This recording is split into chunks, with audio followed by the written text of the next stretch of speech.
Shabbat Shalom. We're about to start the book of Shemot, where we get to meet one of the greatest leaders of the Jewish people, Moshe Rabbeinu, who leads us out of Egypt and continues our journey all the way until the end of the Chumash, of the Torah.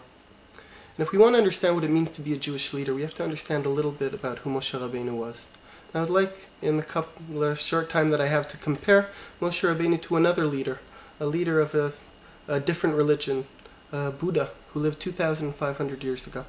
I would like to look at both of their lives, who have a similar story, and try to understand not just what it means to be a Jewish leader, but what and how the things that we see and how we react to them, how they turn us into who we are. Moshe Rabbeinu grows up in a castle, in a palace, in Paro's palace, as royalty. And one day he leaves his castle and he sees three things that change his life forever. He sees an Egyptian who's beating on a Jewish person. He sees two Jewish people fighting. And each time he intervenes, he stands up for the weak. And finally he runs away because he knows that he's in trouble. And when he goes to Midian, the first thing, he comes to a strange land, he sees the stronger people bullying or picking on the weak, and he stands up for the weak. These are three things that he sees that change his life forever.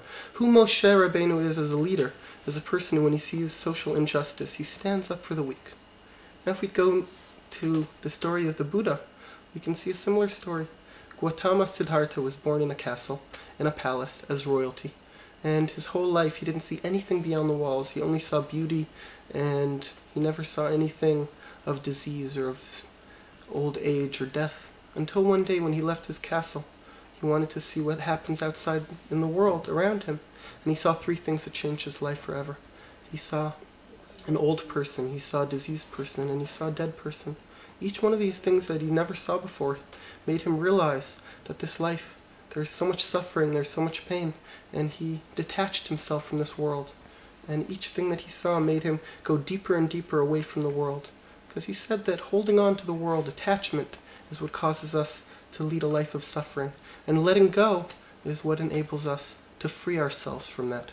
So we can already see that both leaders show us a very different way what it means to be a leader. The Jewish way tells us to stand up for the other, to intervene within reality. And the Buddhist way says, take a step back and separate yourself from reality. Just want to end with a Torah from the Meshiloch, maybe a Jewish attachment teaching. Moshe Rabbeinu, when God is trying to teach him what it means to be a leader, he tells him to look at his staff that he's holding. A staff is what we lean on in the world. It's what gives us our strength. And he says, now it's time to let go. And when Moshe lets go of the staff, it turns into a snake. And Moshe says, what is this? This is a snake. This is what I was leaning on. This is who I thought I was in the world. And then God says, now that you know that, now that you've let go of your attachment, now you can lift it up again. Now you can jump back into the world and you can lean back on the things you leaned on. We don't need to take a step out of the world. We need to be inside the world. Sometimes attachment can allow us or not allow us to see reality as it is. But when we see what it is, we have to jump back in, take a stand, and intervene for the weak. That's what it means to be a Jewish leader. That's what we learn from this Parashat and from Moshe Rabbeinu. Shabbat Shalom.